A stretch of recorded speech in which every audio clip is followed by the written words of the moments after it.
학교의 기능과 역할이 더 커지는 상황. 이다. 돌봄도 이제 확대되고 이제 방학 중에도 이제 학교가 쉬지 않을 거다 앞으로. 그게 이제 변화되는 상황인데 이 중요한 거는 그게 위기이기도 하고 기회이기도 하다. 위기적 측면은 이 기능과 역할이 높아지는데 비정규직들한테는 그냥 막 업무를 떠넘기듯이 지네 마음대로 하고 있기 때문에 업무 전거나 불안정한 처우가 예상된다. 라고 하는 거고, 근데 이거를 잘 이겨내면은 그동안에 이제 학교에 그 그림자 취급받던 데에서 이제 우리가 이제 선생님까지 됐는데 존재 인정. 근데 이 학교의 실질적인 교육의 주체로 학교의 기능과 역할이 확대되는 만큼 그 비정규직이 없는 학교를 상상할 수 없는 만큼 당당한 이제 주체를 인정받아야 되는 그 과정이 지금의 시기다라고 하는 얘기고. 그래서 어쨌든 부당한 현실이 우리가 많이 싸워서 얻어냈지만 여전히 이런 상황이다라고 하는 얘기 한 거고. 그리고 사측의 노조 무시로 교섭과 협의가 교착 상태에 있다. 급식실 배치 기준 협의 6개월째 하고 있는데 여기는 답이 없고 카페테리아를 추진하고 있고 그리고 8시까지 확대한다고 그러는데 초등부 전원 근무 시간을 지네 마음대로 떡주무듯이 하려고 하고 있고 아무런 어떤 그런 보장 없이 임금체계 개편에는 말 그대로 모르쇠 허위 거부하고 대답도 안 하면서 담당 과정을 싹 바꿔가지고 원점으로 돌려놓고 이런 어떤 이제 그 사측의 행태를 잘 봐야 된다라고 하는 얘기고요.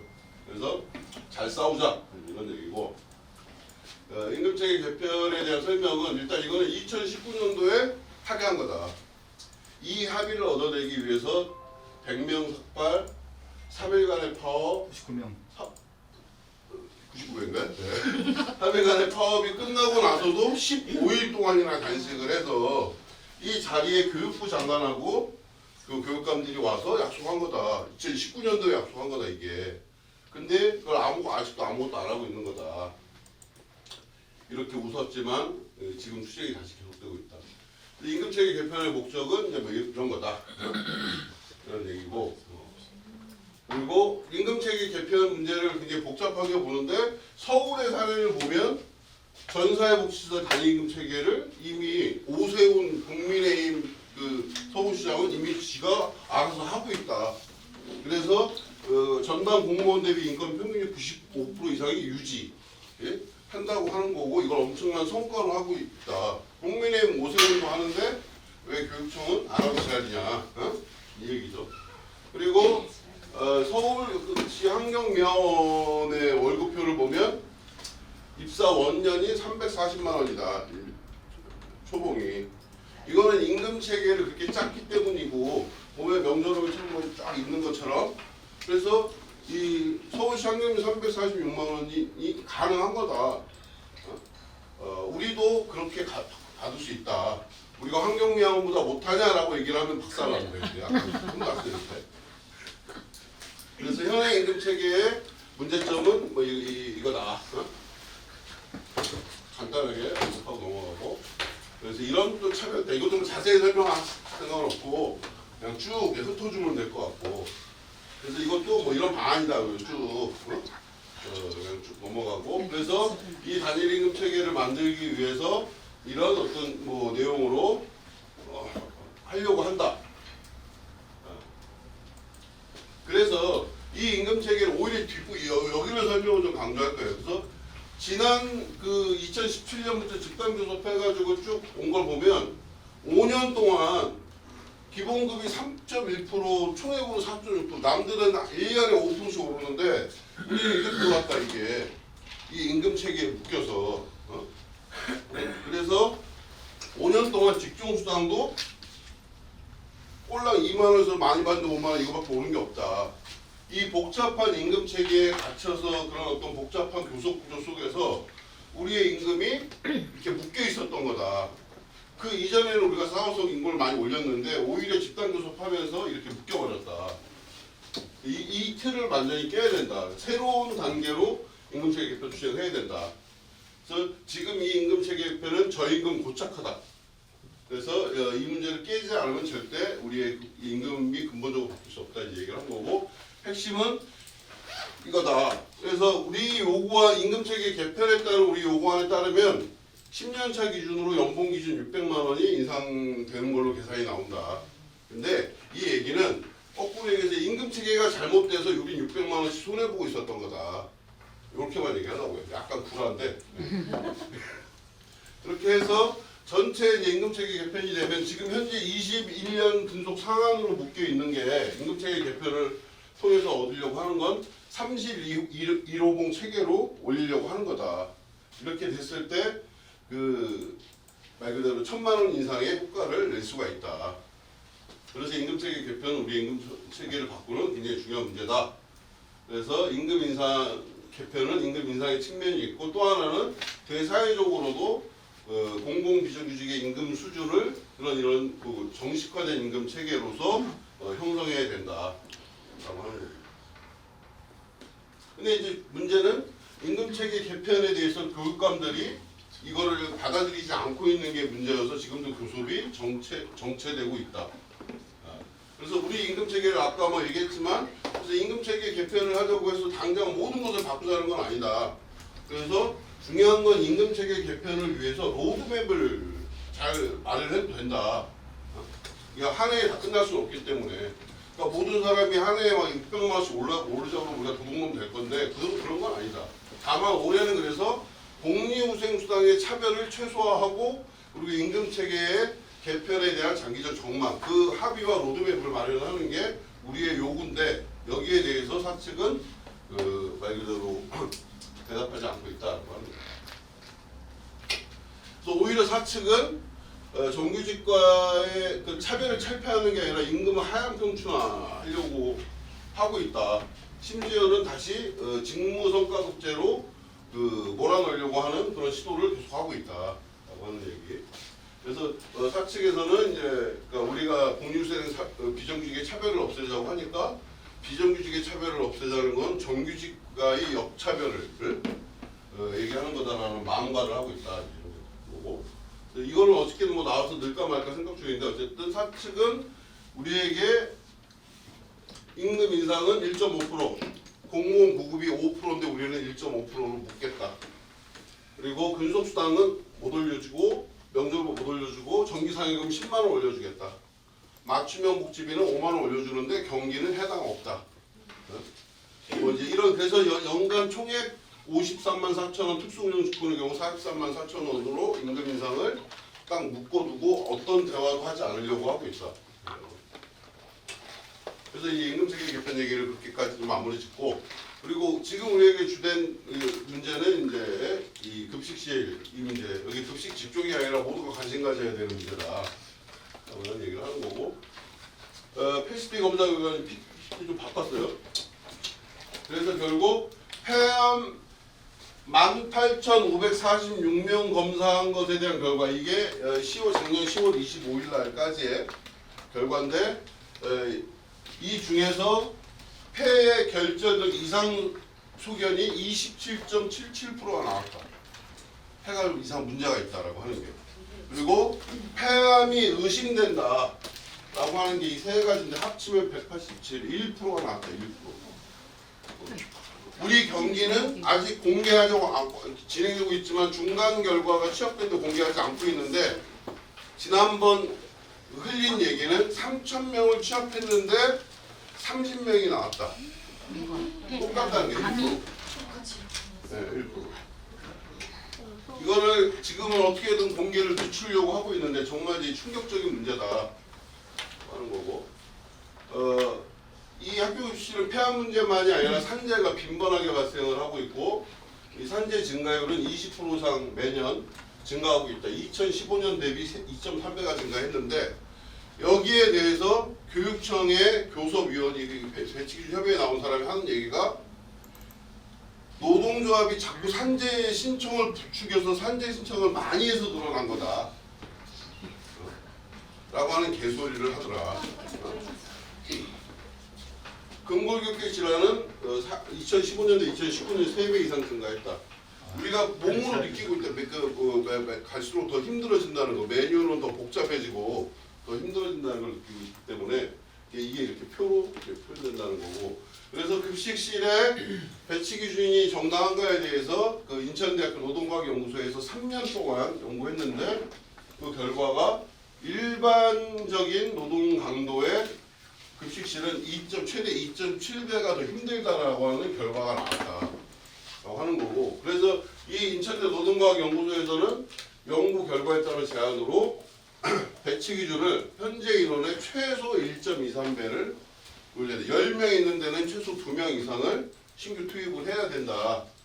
그리고 대체 인력 제도를 개선해야 되고, 그리고 청소 설비를 바꿔야 되고, 그리고 단조리 제품도 메뉴를 결정적으로 바꿔야 된다. 그래서 이 중에 하나만 하면 되는 게 아니라 이 4개가 최소 기준이다. 지금의 급식 노동 강도를 완화시키려면.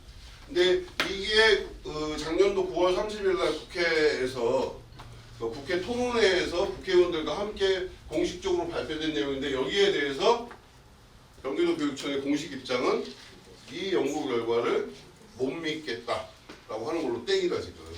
그리고 배치기준 협의가 막혀있다. 결국 앞에 얘기들은 과학적으로 증명된 그리고 구체적인 통계 결과로 나와 있는 게 폐암 발병 일반인에서 30배가 높고 산업재해 발생률이 3배 높고, 그리고 급식실 배치 기준이 타 공공기관 2배 이상 어려운데 이 구체적인 통계 결과, 연구 결과 자체도 인정하지 않고 대화를 내놓지 않고 있는 게 문제다. 그리고 이제 이걸 하고 있다.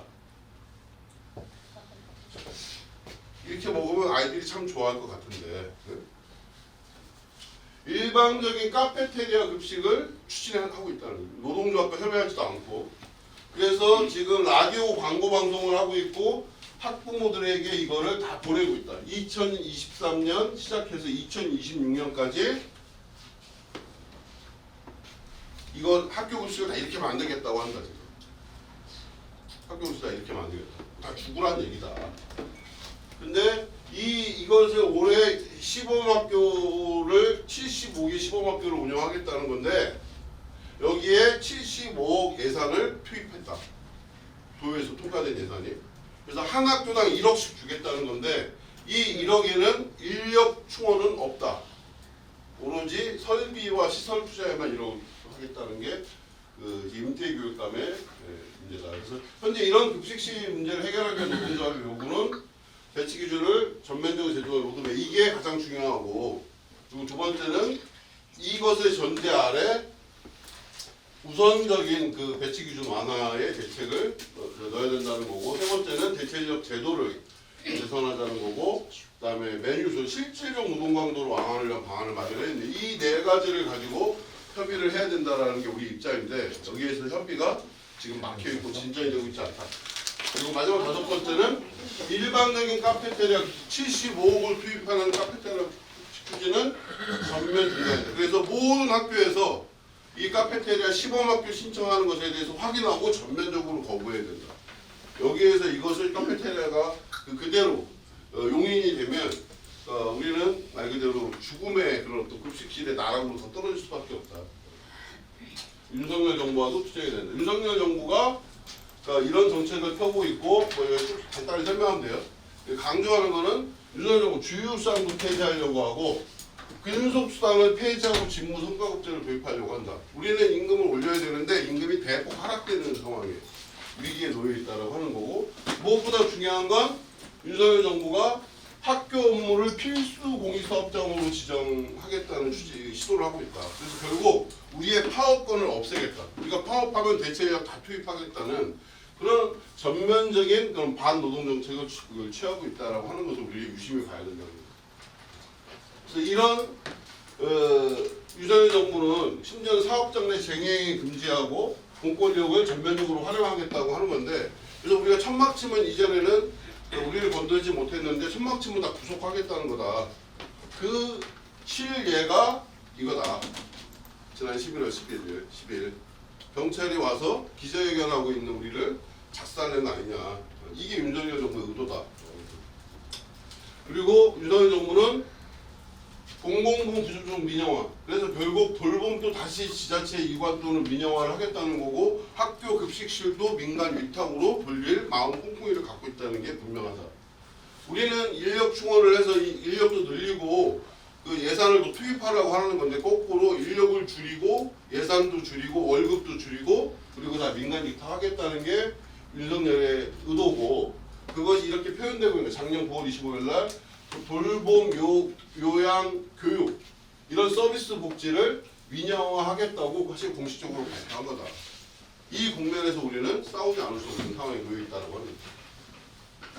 그래서 굉장히 어려운 국면이지만 근데 우리가 명확한 거는 투쟁하면 승리하고 회피하면 개발 독토리 된다고 하는 거다. 이 대표적인 예가 사실은 공공기관의 비정규직이 가장 먼저 정규직화될 걸 알았는데 우리가 버벅거리고 있는 사이에 민간기업에서 현대기아차의 비정규직이 다 정규직으로 전환됐다. 심지어는 이 전환된 사람들은 비정규직으로 대우받고 임금 받던 게 잘못됐다는 것까지 인정받아서 그 기간 동안 정규직 임금 받아야 될 임금에 비한 그 차액을 보상만 1인당 1억 이상씩 받는다. 이게 신문기사 났거든. 근데 1억 이상 받는 사람은 누구냐? 모두 다 주는 건 아니고 투쟁을 끝까지 한 사람만 준다. 그게 법원의 판결이에요.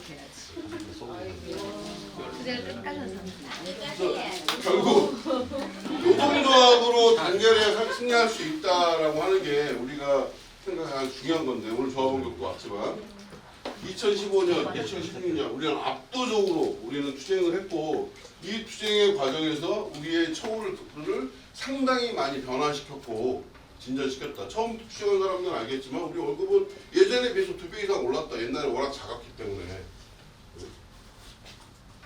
우리는 심지어 2021년도 코로나 그 시국에도 방호복을 입고 우리 파업을 성사시켜내기도 했다. 그리고 올해도 이 여의도를 다 장악을 했다 이렇게. 근데 언제까지 이렇게 할 거냐? 천만농성도 지금 100 몇십일째 하고 있고 108배도 하고 있는데 도대체 언제까지 이렇게 할 거냐? 되게 피곤한 일이다. 여기는 그 노동조합이 힘을 가지면 그러니까 말 몇 마디로도 풀 수 있지만 노동조합이 힘이 없으면 이렇게 삭발하고 단식하고 농성하고 그래도 쳐다보도 보지 않는다. 이제는 파업을 해도 예전에 파업하면 막 그 파업 못하게 하려고 그랬는데 지금은 파업해도 그냥 하고 오라고 한다 그냥. 왜? 하루 이틀 그냥 버티면 되니까 원상대로 면역력이 생겨버렸고요. 면역력 사측은. 그래서 우리가 갖는 힘을 예전과 다르게 점점 무시하고 있는 게 지금 현실이다. 과연 노동자의 힘은 어디서 나오냐? 첫 번째는 비조합원이 문제다. 비조합원이 언제까지 얌체짓 하면서 무임승차한 걸 그대로 둘 거냐. 비조합원이 많으면 많은 만큼 노동자의 힘은 떨어질 수밖에 없다. 그래서 노동자 가입은 헌법상 권리이자 의무이기 때문에 비조합원에 대해서 전면적으로 제로 없애야 되고 비조합원을 다 조합원을 가입시켜 여기는 사람들이 억지로라도 안 되면 막 혼내줘야 된다. 비조합원에게 어떤 식으로든 불이익을 줘야 된다. 이 비조합원이 노동조합의 힘을 약화시키는 가장 결정적인 존재들이다라고 하는 것이 첫 번째면 두 번째는 파업과 집회를 하는데 노동조합이 파업을 결정했는데 파업에 다 나오지 않으면 노동조합은 개무시당한다. 이번 파업에도 우리가 3,800명이 나와서 여의도 광장을 장악했다고 하지만 사실 냉정하게 보면 12,000명 조합원 중에 8,000명이 파업 집회 안 나온 거다. 그러면 교육청이 우리를 무서워할 수가 없다. 그냥 무시하고 말아버리는 거죠. 파업을 해도. 예전과 같은 거 파업에 힘을 발휘하지 못한다는 거죠. 그래서 사측은 이제 우리 투쟁에 더 면역력이 생겨서 교활해져가지고 그래서 파업하면 그냥 버티고 그냥 시간 버티게 지내고 나면 모르쇠로 가버리고 그리고 간신히 뭔가 합의를 해도 현장에서는 대놓고 무시한다. 그래서 우리는 사측을 실질적으로 압박할 수 있는 그런 어떤 힘을 키워야 되고 그런 투쟁을 벌이지 않으면 안 된다. 학비노조는 그래서 명백하게 지금은 위기다. 그동안 10년 동안 엄청난 많은 성장을 해왔고 엄청난 변화를 주도해 왔지만 이것이 앞으로 10년 동안 계속 갈 수 있다는 보장이 없다. 그래서 이 노동조합을 중심으로 어떻게 단계를 새롭게 실현하고 사측을 압박할 수 있는 그런 우리 노동자의 그런 힘을 보여줄 것인가에 대해서 우리는 심각하게 다시 고민해야 된다 하는 얘기고, 그래서 결국 현장에서 투쟁하는 것이 답이다. 교섭을 통한 협의, 단체 협약을 해도 현장에서 무시되는 일이 다반사다. 학교급식 노동 강도를 실질적으로 줄이려면 우리가 1년 내내 파업하고 있을 수는 없기 때문에 실제 대체 인력이 없는 학교, 노동 강도가 심한 학교는 학교 현장에서부터 급식을 멈추고 중단시키고 배식을 늦춰야 된다. 그런 실천 행동을 하지 않고서 우리의 현실을 바꾸기는 어려워지는 조건이다. 부당한 업무 지시가 있으면 당당히 노동조합에만 전화하고, 심지어 어떤 사람은 노동조합에 전화, 나 이렇게 억울한데 내가 노동조합에 전화했다는 사실을 알리지 마라. 내가 노동조합원임을 알리지 말아달라고 얘기한다. 그러면 할 수 있는 게 없다. 무슨 이순신도 아니고. 자, 그래서 이제는 현장에서의 투쟁을 통해서 조합원의 실천과 노동조합의 역할이 힘을 합쳐서 그런 새로운 그런 어떤 투쟁의 그 방식을 마련해야 된다라고 하는 겁니다. 그래서 이거는 이 구체적으로 우리가 합의된 공문이나 지침을 사진으로 띄워주려고 하는 거예요. 우리가 막 싸워가지고 책상 뒤집어 엎어가지고 이 합의했는데 학교 현장에서는 제일 잘 안 지켜지는 거, 그런 것들을 이제 또 보여주는 거예요. 그럼 이거 어떻게 되는 거냐? 현장에서 우리 지침을 갖고 학교에 당당하게 요구할 수 있어야 되고, 그 당당한 권리를 위한 현장에서의 투쟁을 직접 준비하고 실행해야 된다라고 하는 거다. 이게 지금 우리가 놓여 있는 과제다라고 하는 거거든요. 그래서 이런 현장에서의 투쟁, 부당 처우에 대한 대응을 어떻게 할 것이고 현장 투쟁을 어떻게 펼칠 거냐. 첫 번째는 모든 조합원들이 학교에서 부당한 처우를 당하면 학교에서의 면담 과정과 요구 절차를 반드시 진행해라. 먼저 거기서 결과가 나지 않더라도 반드시 먼저 얘기해놓고 안 들어요? 그럼 노동조합 얘기해라. 그럼 노동조합이 그 다음에 가서 엎어버리면 된다. 근데 현장에서 아무것도 하지 않고 노동조합에서 요구하면 노동조합이 해줄 수 있는 게 없다. 오히려 현장이 더 힘들어진다. 그리고 노동조합은 학교에서 우리의 정당한 요구를 거부할 경우에 전면적으로 대응할 거다. 또 하나는 현장에서 투쟁을 하겠다면 급식실을 운영을 멈추고 뭔가 대항을 하겠다고 하면 그냥 혼자 열받아서 하지 말고 반드시 사전에 노동조합과 공유하고 함께 계획을 수립하자. 또 하나는 그 현장에서 같이 일하는 동료들과 충분하게 토론을 해야 된다. 그래서 민주주의 원칙으로 말 그대로 하나의 그 현장의 그런 동료들과 하나의 힘으로 싸워야 되지만, 그렇다고 해서 한두 사람 못하겠으니까 못한다 이렇게 하지 말고 과감하게 투쟁할 용기를 가져야 된다. 이게 학부노조의 위기를 벗어나고 새로운 어떤 사측을 압박하는 투쟁을 만들어가는 중요한 과제다. 그래서 실제 현장 투쟁을 진행한 영상을 인터뷰 영상을 줄 겁니다. 이게 한 3분에서 4분. 그래서 이 현장 투쟁을 하려고 하는데 현장 투쟁은 어떻게 되는 거냐? 가장 중요한 건 학교의 분회장을 잘 세워야 된다라고 하는 거고, 우리가 올해 9월에 그래서 이 분회장 대회를 치렀다. 이전에 위원장, 지부장이 삭발하고 단식하고 지회장이 말 그대로 한 온종일 고생하면서 투쟁을 만들어 나가는 시대가 있었다면, 그것에 기반해서 이 분회장이 함께 이 노동조합과 함께 호흡하고 투쟁을 해야 되는 새로운 시대로 나가야 된다. 그래서 지금 학비노조의 꽃은 분회장이 되어야 된다라고 하는 거고, 그래서 여기 있는 분회장들을 소개시켜 줄 거예요. 이 자리에서. 여기 분회장들, 이거 분홍 마스크 쓴 사람 다 일어나라. 쫙 일어나면 여기 계신 분들이 이제 분회장이다. 이 분회장을 이거를 그래서 분회장이 누구냐? 분회장은 노동조합과의 직접적인 연결고리고, 앞으로 모든 정보는 분회장을 통해서만 드릴 거다. 분회장이 없는 데는 정보 받을 생각하지 마세요. 분회장 무조건 세우세요. 그리고 모든 학교에서 그래서 분회장을 세워야 하고, 지금은 급식실을 중심으로 분회장이 되어 있지만 직종을 더 포괄해서 학교 분회장으로 발전시켜야 된다.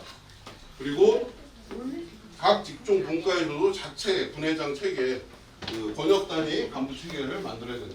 결국 분회장을 잘 만들어서 분회장과 함께 호흡하는 노동조합으로 되느냐 안 되느냐, 그리고 그 분회장을 중심으로 현장 투쟁을 만들어 나가는 학비노조로 거듭나느냐 안 되느냐가 우리의 투쟁의 성패를 좌우할 거고, 우리 학비노조의 새로운 중원과 도약을 만들어 나가는 핵심적인 과제로 될 수밖에 없다.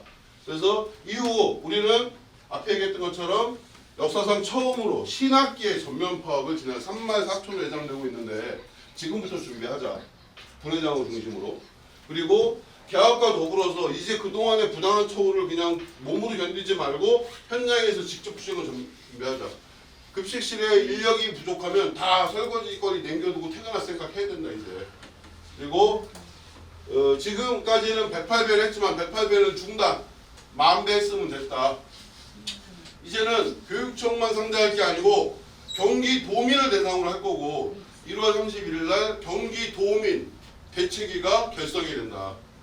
모든 진보정당과 민주노총 경기도본부와 시민사회단체가 다 직결해서 급식실 산재 추방을 위한 경기도민 대책위가 결성이 될 거고 이 힘으로 전체 경기도민 10만 서명 운동을 한다. 10만은 우리 조합원들이 가족들까지만 해서 하면 10만 금방 채워지고 그래서 100만까지 나가야 된다. 거리로 나가서 서명 운동 맞자.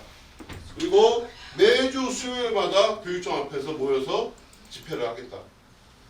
우리는 이 문제, 급식실 문제나 이 임금 요소 문제에 교육청을 그렇게 압박을 할 거고 그리고 3월 3만 4초의 신학기 총파업을 준비하기 직전에 우리의 힘을 가장 집중적으로 모으기 위해서 2월 15일 날 경기도 교육청으로 총집결하자. 그래서 2월 15일 날 총집결해서 수원을 완전히 우리의 요구로 현수막 수천 개의 현수막과 수만 장의 전단을 다 도배를 해버리자. 그래서 교육청을 압박하자. 2월 15일 날 모두 집결합시다. 그래서 우리는 새로운 투쟁으로 전면적인 투쟁에 나서서 우리 투쟁을 승리합시다. 즐긴 놈이 이기고 신학기 총파업으로 임금으로 승리합시다. 끝. 박수. 학교의 기능과 역할이 더 커지는 상황. 이다. 돌봄도 이제 확대되고 이제 방학 중에도 이제 학교가 쉬지 않을 거다. 앞으로. 그게 이제 변화되는 상황인데 이 중요한 거는 그게 위기이기도 하고 기회이기도 하다.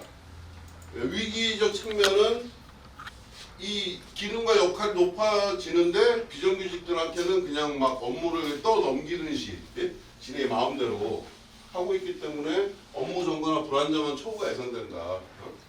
라고 하는 거고 근데 이거를 잘 이겨내면은 그동안에 이제 학교에 그 그림자 취급받던 데에서 이제 우리가 이제 선생님까지 됐는데 존재 인정.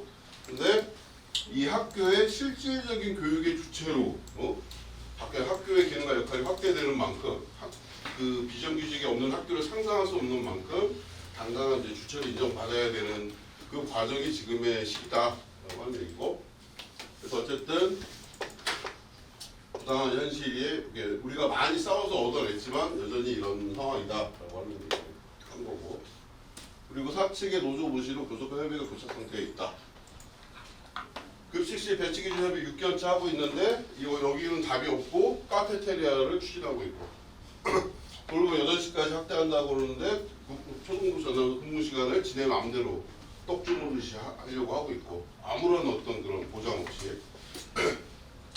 임금체계 개편에는 말 그대로 모르쇠 허위 거부하고 대답도 안 하면서 담당 과정을 싹 바꿔가지고 원점으로 돌려놓고 이런 어떤 이제 그 사측의 행태를 잘 봐야 된다라고 하는 얘기고요. 그래서 잘 싸우자 이런 얘기고 임금체계 개편에 대한 설명은 일단 이거는 2019년도에 합의한 거다. 이 합의를 얻어내기 위해서 100명 삭발, 3일간의 파업, 99명. 99회인가요? 네. 3일간의 파업이 끝나고 나서도 15일 동안이나 단식을 해서 이 자리에 교육부 장관하고 그 교육감들이 와서 약속한 거다. 2019년도에 약속한 거다 이게. 근데 그걸 아직도 아무것도 안 하고 있는 거다. 이렇게 웃었지만 지금 투쟁이 다시 계속되고 있다.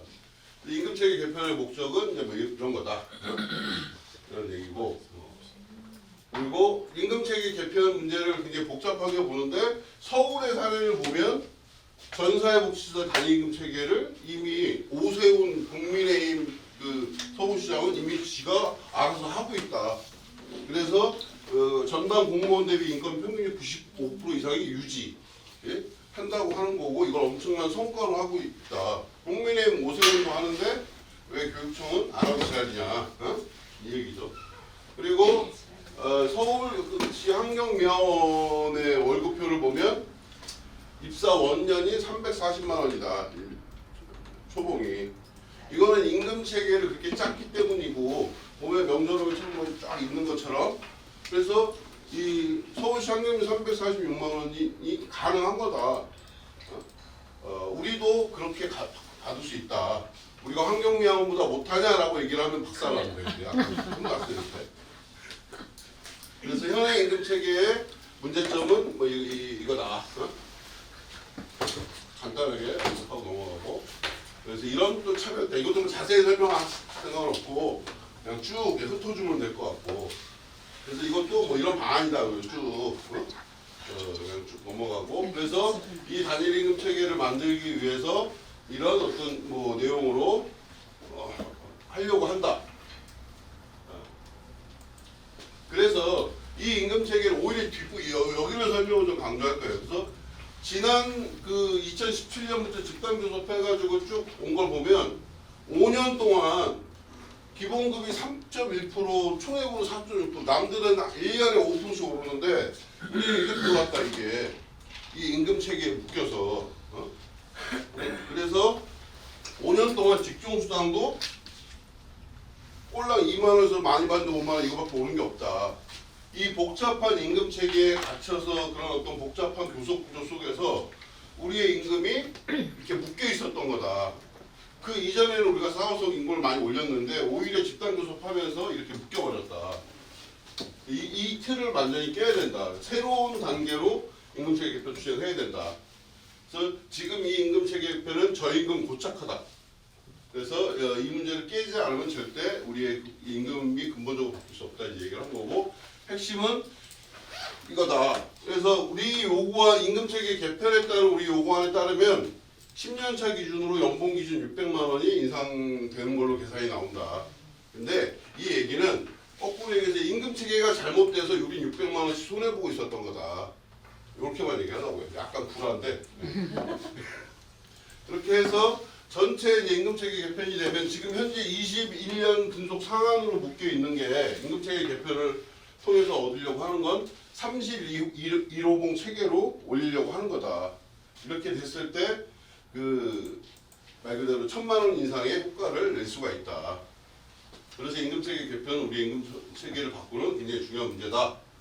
그래서 임금 인상 개편은 임금 인상의 측면이 있고 또 하나는 대사회적으로도 공공 비정규직의 임금 수준을 이런 그 정식화된 임금 체계로서 형성해야 된다라고 하는 겁니다. 근데 이제 문제는 임금 체계 개편에 대해서 교육감들이 이거를 받아들이지 않고 있는 게 문제여서 지금도 교섭이 정체되고 있다. 그래서 우리 임금 체계를 아까 뭐 얘기했지만 그래서 임금 체계 개편을 하려고 해서 당장 모든 것을 바꾸자는 건 아니다. 그래서 중요한 건 임금 체계 개편을 위해서 로드맵을 잘 마련해도 된다. 그러니까 한 해에 다 끝날 수는 없기 때문에. 그러니까 모든 사람이 한 해에 막 600만 원씩 오르자고 우리가 도둑놈 될 건데 그런 건 아니다. 다만 올해는 그래서 복리후생수당의 차별을 최소화하고 그리고 임금 체계의 개편에 대한 장기적 전망, 그 합의와 로드맵을 마련하는 게 우리의 요구인데 여기에 대해서 사측은 말 그대로 대답하지 않고 있다고 합니다. 그래서 오히려 사측은 정규직과의 그 차별을 철폐하는 게 아니라 임금을 하향 평준화하려고 하고 있다. 심지어는 다시 직무성과급제로 몰아넣으려고 하는 그런 시도를 계속하고 있다라고 하는 얘기. 그래서 사측에서는 이제 그러니까 우리가 공유생 비정규직의 차별을 없애자고 하니까 비정규직의 차별을 없애자는 건 정규직과의 역차별을 얘기하는 거다라는 마음가를 하고 있다 이런 거고. 이거를 어떻게든 뭐 나와서 넣을까 말까 생각 중인데 어쨌든 사측은 우리에게 임금 인상은 1.5%, 공무원 보급이 5%인데 우리는 1.5%로 묶겠다. 그리고 근속수당은 못 올려주고 명절보 못 올려주고 정기상여금 10만 원 올려주겠다. 맞춤형 복지비는 5만 원 올려주는데 경기는 해당 없다. 뭐 이제 이런 그래서 연간 총액 53만 4천 원 특수운영직군의 경우 43만 4천 원으로 임금 인상을 딱 묶어두고 어떤 대화도 하지 않으려고 하고 있다. 그래서 이 임금체계 개편 얘기를 그렇게까지 마무리 짓고 그리고 지금 우리에게 주된 문제는 이제 이 급식실 이 문제. 여기 급식 직종이 아니라 모두가 관심 가져야 되는 문제다. 라는 얘기를 하는 거고. 패시피 검사 결과는 PPT 좀 바꿨어요. 그래서 결국 폐암 18,546명 검사한 것에 대한 결과, 이게 작년 10월 25일 날까지의 결과인데, 이 중에서 폐의 결절적 이상 소견이 27.77%가 나왔다. 폐가 이상 문제가 있다라고 하는 게. 그리고 폐암이 의심된다 라고 하는 게 이 세 가지인데 합치면 187, 1%가 나왔다. 1%. 우리 경기는 아직 공개하지 않고 진행되고 있지만 중간 결과가 취합된데 공개하지 않고 있는데, 지난번 흘린 얘기는 3,000명을 취합했는데 30명이 나왔다. 똑같다는 게 1%. 네, 1%. 이거를 지금은 어떻게든 공개를 늦추려고 하고 있는데 정말 이 충격적인 문제다 하는 거고. 이 학교 급식실은 폐암 문제만이 아니라 산재가 빈번하게 발생을 하고 있고, 이 산재 증가율은 20% 이상 매년 증가하고 있다. 2015년 대비 2.3배가 증가했는데, 여기에 대해서 교육청의 교섭위원이 배치기준 협의회에 나온 사람이 하는 얘기가, 노동조합이 자꾸 산재 신청을 부추겨서 산재 신청을 많이 해서 늘어난 거다 라고 하는 개소리를 하더라. 근골격계 질환은 2015년도 2019년 3배 이상 증가했다. 우리가 몸으로 느끼고 있다. 갈수록 더 힘들어진다는 거, 매뉴얼은 더 복잡해지고 더 힘들어진다는 걸 느끼고 있기 때문에 이게 이렇게 표로 표현된다는 거고. 그래서 급식실의 배치 기준이 정당한가에 대해서 그 인천대학교 노동과학연구소에서 3년 동안 연구했는데, 그 결과가 일반적인 노동 강도의 급식실은 최대 2.7배가 더 힘들다라고 하는 결과가 나왔다라고 하는 거고. 그래서 이 인천대 노동과학연구소에서는 연구 결과에 따른 제안으로 배치 기준을 현재 인원의 최소 1.23배를 올려야 돼. 10명 있는 데는 최소 2명 이상을 신규 투입을 해야 된다. 그리고 대체 인력 제도를 개선해야 되고, 그리고 청소 설비를 바꿔야 되고, 그리고 반조리 제품도 메뉴를 결정적으로 바꿔야 된다. 이 중에 하나만 하면 되는 게 아니라 이 4개가 최소 기준이다. 지금의 급식 노동 강도를 완화시키려면. 근데 이게 작년도 9월 30일 날 국회에서 국회 토론회에서 국회의원들과 함께 공식적으로 발표된 내용인데, 여기에 대해서 경기도 교육청의 공식 입장은 이 연구 결과를 못 믿겠다라고 하는 걸로 땡이다 지금. 그리고 배치기준 협의가 막혀있다. 결국 앞에 얘기들은 과학적으로 증명된 그리고 구체적인 통계 결과로 나와 있는 게, 폐암 발병 일반인에서 30배가 높고 산업재해 발생률이 3배 높고, 그리고 급식실 배치 기준이 타 공공기관 2배 이상 어려운데, 이 구체적인 통계 결과, 연구 결과 자체도 인정하지 않고 대화를 내놓지 않고 있는 게 문제다. 그리고 이제 이걸 하고 있다. 이렇게 먹으면 아이들이 참 좋아할 것 같은데, 일반적인 카페테리아 급식을 추진하고 있다는 거예요. 노동조합과 협의하지도 않고. 그래서 지금 라디오 광고 방송을 하고 있고 학부모들에게 이거를 다 보내고 있다. 2023년 시작해서 2026년까지 이건 학교 급식을 다 이렇게 만들겠다고 한다 지금. 학교 급식 다 이렇게 만들겠다. 다 죽으란 얘기다. 근데 이것을 올해 시범학교를 75개 시범학교를 운영하겠다는 건데, 여기에 75억 예산을 투입했다. 도에서 통과된 예산이. 그래서 한 학교당 1억씩 주겠다는 건데, 이 1억에는 인력 충원은 없다.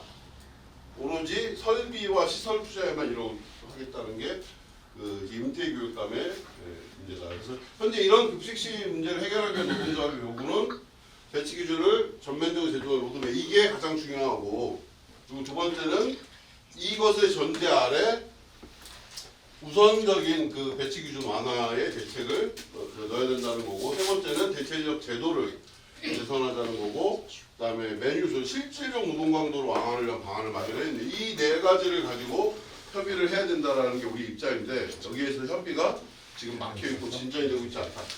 그리고 마지막 다섯 번째는 일반적인 카페테리아 75억을 투입하는 카페테리아 휴지는 전면 중단이다. 그래서 모든 학교에서 이 카페테리아 시범학교 신청하는 것에 대해서 확인하고 전면적으로 거부해야 된다. 여기에서 이것을 카페테리아가 그대로 용인이 되면 우리는 말 그대로 죽음의 그런 또 급식실의 나락으로 더 떨어질 수밖에 없다. 윤석열 정부와도 투쟁이 된다. 윤석열 정부가 이런 정책을 펴고 있고 간단히 설명하면 돼요. 강조하는 거는 윤석열 정부 주유수당도 폐지하려고 하고 근속수당을 폐지하고 직무 성과급제를 도입하려고 한다. 우리는 임금을 올려야 되는데 임금이 대폭 하락되는 상황이에요. 위기에 놓여 있다라고 하는 거고 무엇보다 중요한 건 윤석열 정부가 학교 업무를 필수 공익사업장으로 지정하겠다는 시도를 하고 있다. 그래서 결국 우리의 파업권을 없애겠다. 우리가 파업하면 대체인력 다 투입하겠다는 그런 전면적인 그런 반노동 정책을 취하고 있다라고 하는 것을 우리 유심히 봐야 된다는 거예요. 그래서 이런 윤석열 정부는 심지어 사업장 내 쟁행이 금지하고 공권력을 전면적으로 활용하겠다고 하는 건데 그래서 우리가 천막침은 이전에는 우리를 건들지 못했는데 천막침은 다 구속하겠다는 거다. 그 실예가 이거다. 지난 11월 10일 경찰이 와서 기자회견하고 있는 우리를 작살낸 거 아니냐. 이게 윤석열 정부의 의도다. 그리고 윤석열 정부는 공공부문 부수적 민영화. 그래서 결국 돌봄도 다시 지자체 이관 또는 민영화를 하겠다는 거고 학교 급식실도 민간 위탁으로 돌릴 마음 콩콩이를 갖고 있다는 게 분명하다.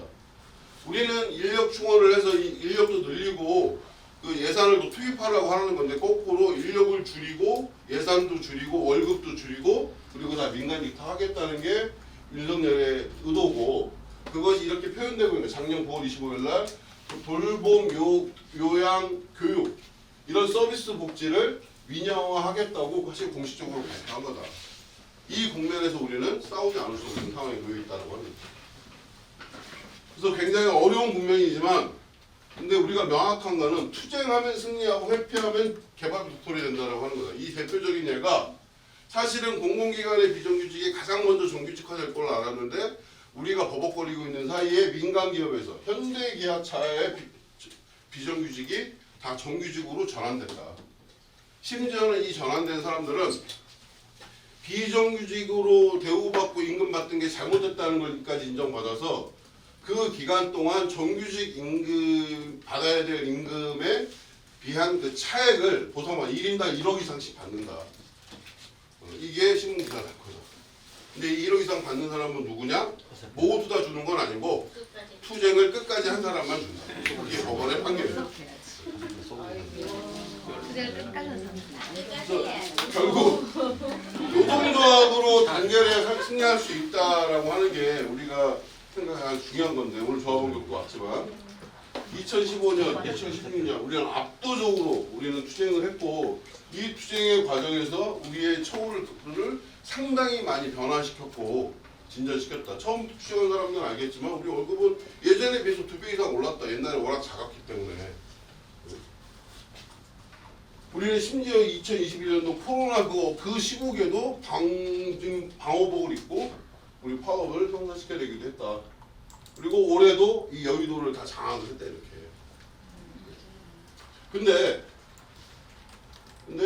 언제까지 이렇게 할 거냐? 천만농성도 지금 100 몇십일째 하고 있고 108배도 하고 있는데 도대체 언제까지 이렇게 할 거냐? 되게 피곤한 일이다. 여기는 그 노동조합이 힘을 가지면 그러니까 말 몇 마디로도 풀 수 있지만 노동조합이 힘이 없으면 이렇게 삭발하고 단식하고 농성하고 그래도 쳐다보도 보지 않는다.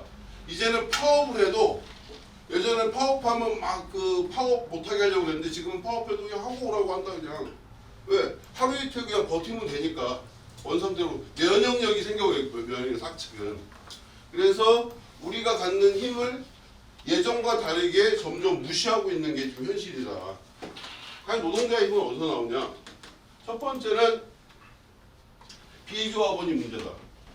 비조합원이 언제까지 얌체짓 하면서 무임승차한 걸 그대로 둘 거냐. 비조합원이 많으면 많은 만큼 노동자의 힘은 떨어질 수밖에 없다. 그래서 노동자 가입은 헌법상 권리이자 의무이기 때문에 비조합원에 대해서 전면적으로 제로 없애야 되고, 비조합원을 다 조합원을 가입시켜 여기는 사람들이 억지로라도 안 되면 막 혼내줘야 된다. 비조합원에게 어떤 식으로든 불이익을 줘야 된다. 이 비조합원이 노동조합의 힘을 약화시키는 가장 결정적인 존재들이다라고 하는 것이 첫 번째면, 두 번째는 파업과 집회를 하는데 노동조합이 파업을 결정했는데 파업에 다 나오지 않으면 노동조합은 개무시당한다. 이번 파업에도 우리가 3,800명이 나와서 여의도 광장을 장악했다고 하지만 사실 냉정하게 보면 12,000명 조합원 중에 8,000명이 파업 집회 안 나온 거다. 그러면 교육청이 우리를 무서워할 수가 없다. 그냥 무시하고 말아버리는 거예요. 파업을 해도. 예전과 같은 거 파업에 힘을 발휘하지 못한다는 거예요. 그래서 사측은 이제 우리 투쟁에 더 면역력이 생겨서 교활해져가지고, 그래서 파업하면 그냥 버티고 그냥 시간 버티고 지내고 나면 모르쇠로 가버리고, 그리고 간신히 뭔가 합의를 해도 현장에서는 대놓고 무시한다. 그래서 우리는 사측을 실질적으로 압박할 수 있는 그런 어떤 힘을 키워야 되고, 그런 투쟁을 벌이지 않으면 안 된다. 학비노조는 그래서 명백하게 지금은 위기다. 그동안 10년 동안 엄청난 많은 성장을 해왔고 엄청난 변화를 주도해 왔지만 이것이 앞으로 10년 동안 계속 갈 수 있다는 보장이 없다. 그래서 이 노동조합을 중심으로 어떻게 단계를 새롭게 실현하고 사측을 압박할 수 있는 그런 우리 노동자의 그런 힘을 보여줄 것인가에 대해서 우리는 심각하게 다시 고민해야 된다 하는 얘기고, 그래서 결국 현장에서 투쟁하는 것이 답이다. 교섭을 통한 협의, 단체 협약을 해도 현장에서 무시되는 일이 다반사다. 학교급식 노동 강도를 실질적으로 줄이려면 우리가 1년 내내 파업하고 있을 수는 없기 때문에 실제 대체 인력이 없는 학교, 노동 강도가 심한 학교는 학교 현장에서부터 급식을 멈추고 중단시키고 배식을 늦춰야 된다. 그런 실천 행동을 하지 않고서 우리의 현실을 바꾸기는 어려워지는 조건이다. 부당한 업무 지시가 있으면 당당히 노동조합에만 전화하고, 심지어 어떤 사람은 노동조합에 전화, 나 이렇게 억울한데 내가 노동조합에 전화했다는 사실을 알리지 마라. 내가 노동조합원임을 알리지 말아달라고 얘기한다. 그러면 할 수 있는 게 없다. 무슨 이순신도 아니고. 자, 그래서 이제는 현장에서의 투쟁을 통해서 조합원의 실천과 노동조합의 역할이 힘을 합쳐서 그런 새로운 그런 어떤 투쟁의 방식을 마련해야 된다라고 하는 겁니다. 그래서 이거는 이 구체적으로 우리가 합의된 공문이나 지침을 사진으로 띄워주려고 하는 거예요. 우리가 막 싸워가지고 책상 뒤집어 엎어가지고 이 합의했는데 학교 현장에서는 제일 잘 안 지켜지는 거, 그런 것들을 이제 보여주는 거예요. 그럼 이거 어떻게 되는 거냐? 현장에서 우리 지침을 갖고 학교에 당당하게 요구할 수 있어야 되고, 그 당당한 권리를 위한 현장에서의 투쟁을 직접 준비하고 실행해야 된다라고 하는 거다. 이게 지금 우리가 놓여있는 과제다라고 하는 거거든요.